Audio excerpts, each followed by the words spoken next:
So it is finally that time of year again. It looks like all things COVID are calming down enough that events are happening and Comrades entries are open again, and I'm entered 2 years down the line from when I intended to run again. I must say, after 2 years off of doing long runs and mileage and all the things that come with that, I really am having to learn to do long runs again.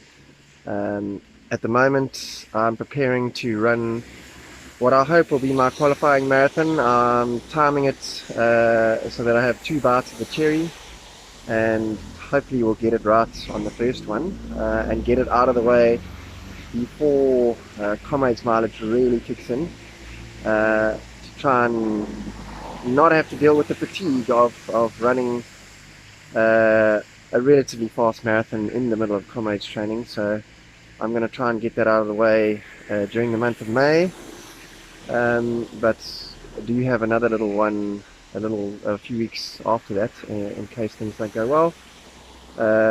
Not aiming to really run a fast time, just to get the batch that I need, and I'm doing a 6, I suppose it'll be a 7 week lead up actually, to try and get me in good enough shape to do that and to act as a base to launch off to do the really long miles for Comrades. It's going to be a little bit strange this year with Comrades having moved to the 28th of August. We might have some weather like this on Comrades Day. It's a lot more likely that we'll get a miserable rainy day, and maybe even with some wind being in August. So if you are overseas and don't know what the August weather is like in Maritzburg and Durban, yes, the average temperature is not too far different and all of that stuff that the Comrades Marathon Association has put out, but August is a little bit more volatile. We could get a windy and wintry day, and the wind chill factor, if we do get weather like that, the wind chill factor could become an issue. I've just done what I would describe as my second long run today. I was out there for 2 hours and 40 minutes, and the reason why I've got this hill in the background is I've just finished. It's about 650 meters long, leads up to my house, and it has an average gradient of about 11.5%. So I did a nice long slow run, looking after my heart rate, actually running out and back mostly on the Comrades route, running out, turned around at Cowie's Hill and then back to Durban. But then to get home I've got to run up this lovely hill, and I gunned it up here, ran all the way to the top and then turned around and ran down. So a nice very slow Maffetone style workout, doing some long slow mileage. And I must admit, it was a bit of a struggle. As I said earlier, I am learning to do this again, or it feels like I'm learning to do long runs again. And yeah, got to the top and turned around and run down. And one of the things that I really like about this route that I do, and that is easily accessible to me, is from home I can access the Comrades route at 45th Cutting. I run 4 kilometers and then I'm straight onto the Comrades route at that point. And what I can do is I can simulate the demands of Comrades. So I'm basically climbing all the way. When I do this route, I don't often run much further than Pinetown. That's about as far as I get before I turn around and come home. Didn't quite get all the way there today. But what I do is I'm climbing all the way for the first half. There really are not really any significant downhills. And then whenever I choose to turn around, depending on how fit I am and how much mileage I have to do that day, I turn around and come back downhill.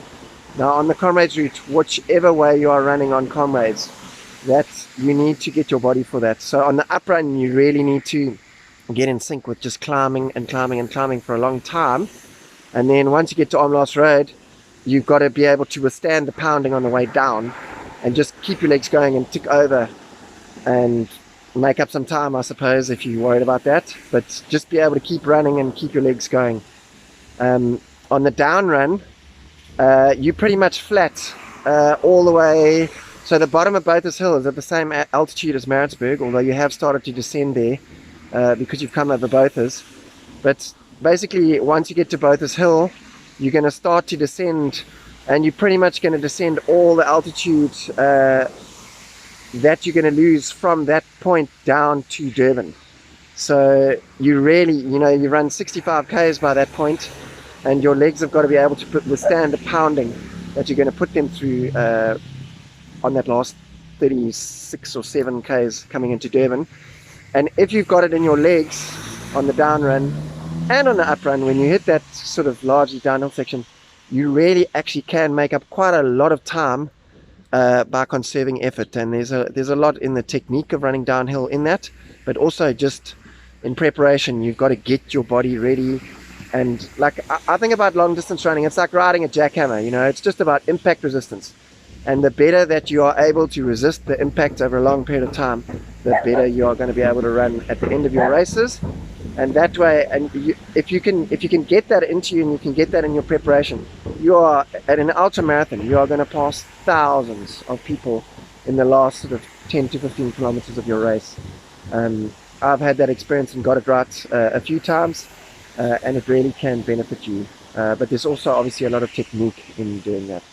So yeah, I'll keep going and restart these videos again in the preparation to Comrades 2022, and every few weeks I'll put together a video, hopefully with something sensible to say that'll help you along your own journey.